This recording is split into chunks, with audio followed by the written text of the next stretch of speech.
Hello there, kitties. Here we are. Hello there, all you cats and kittens. That makes me laugh. Anyways, it's Mrs. Boyd here, back again with some more knowledge bomb drop directly to your brains. Today, we're going to do some graphing. Actually, this whole week, we're going to graph. So first, we're going to start with systems of inequalities. You're going to have to pull way back into your brains, remember how to graph lines. I totally think you can do it. So first we're going to start here with y is greater than -1 and x is less than 0. We're going to just look at them one at a time. Y is greater than -1. Whoa, lots of lines there. Sorry about that. Oh, and apparently I can't erase them. Let's figure this out here. Holy cow. All right, so y is greater than -1. If you remember back to when we graphed on a number line, if you have greater than or less than, your point on the number line is a circle, right? Anytime we have these when we're doing on a coordinate grid, then if we have less than or greater than, we're going to have a dashed line. Okay, if we have greater than or equal to or less than or equal to, on our number line, it would be a solid dot. On our coordinate grid, it's a solid line. Okay, so let's remember that when we're graphing these. We have y is greater than -1. I'm going to find -1 on the y-axis, which is right there. If you want to think about this in terms of a table of values, when y is greater than -1, the line that this goes across is going to be on y equals -1. So no matter what x is, y is always -1. So we can make x -1, 0, 1. And those are the 3 points that we'll draw our line on. So x is -1, that's the left one, down 1, right 1, down 1. And those are the 3 points that we can use to make our line. Since there's no equals in our inequality, this will be a dashed line. Something like that. This sign is greater than. So y is greater than -1. Anytime you have greater than, you're going to shade, we have to shade above your line. If you have less than, you shade below. So in this case, we have y is greater than -1. So we're going to shade up here. And that's kind of how I'm going to shade. One of my shades is going to be vertical lines and the other will be horizontal. Other inequality for this system, we have x is less than 0. Again, if we're making a table of values, this is going to be along the x equals 0 line. X is 0 no matter what y is. So those can be our 3 points, 0, 0, 0, -1, and 0, 1. So x is 0, y is 0, that's the origin. 0, -1, 0, +1. So these are going to, looks like it's going to be another dashed line because we're lacking the equals along the y-axis. Now we have a less than. Well, it's hard to shade below like this tells us to do when we have a line that's a vertical line. So if you think about it, anything below 0 is a negative number when those all happen over on this side of the graph. So when we shade this one, it'll be over here, okay? The solution is the zone right here where those two lines overlap. So this part of the graph is where your solution lies, okay? We're starting out kind of easy. Now let's move on to something a little bit more exciting. We've got y is less than x plus 1 for your first inequality. Now, you can remember that you can always make a table of values for these where you guess any value of x and then plug it in and solve and find out what y is. But I'm going to use the properties of the slope-intercept form and graph this. So I know that this is in y equals mx plus b style. So b, just as a review, b is your y-intercept, and m is the slope. Okay. So we can imagine there's an imaginary 1 in front of x. That means our y-intercept is 1. You always start from the right and work your way to the left. So y-intercept is 1. On the y-axis, we put a dot at 1. It's like our new starting point. Slope is 1. So we're going to go, that's the same as 1 over 1. Any whole number we can put over 1, right? And when we're doing slope, it's rise,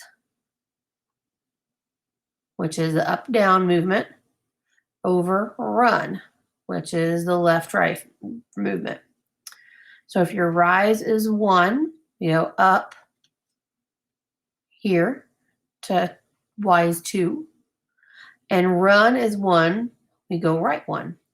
So up 1, right 1 puts our next point right there at 1, 2. If we look back to the inequality that we started with, it's y is less than, no equals involved there. So we're going to have a dashed line.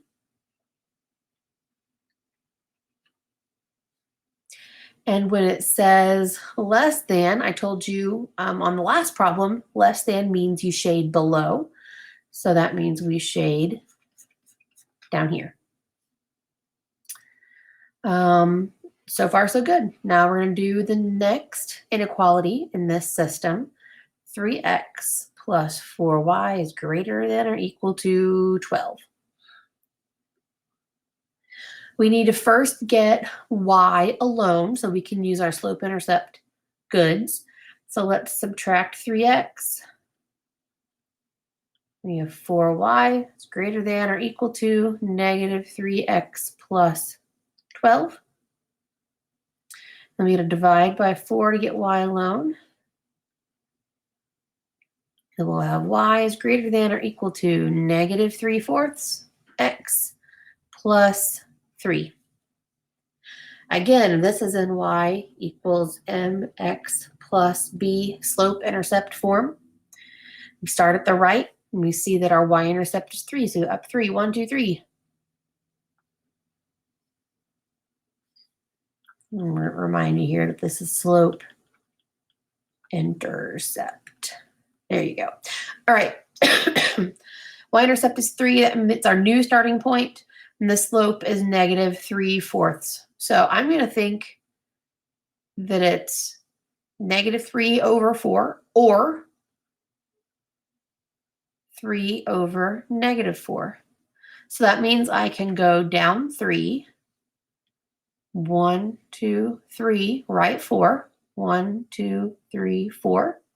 Or I can go up 3. 1, 2, 3, left 4. 1, 2, 3, 4. And those will be on the same line. Since we can't go up 3, let's go down 3. 1, 2, 3 down, 4 right. 1, 2, 3, 4. Puts your your second point on the x-axis. In this case, we do have an equals in our inequality. So that means this is a solid line. And it's greater than or equal to again. So we'll shade above. That means our solution is right here where our two shadings cross. All right. That's it. The answer to this is a graph. These are a little confusing and a little complicated, but I totally think you could do it. Do one more here and then you're off on your own. I'm going to get it set up for you, and then I want you to give me the answer and try it on your own.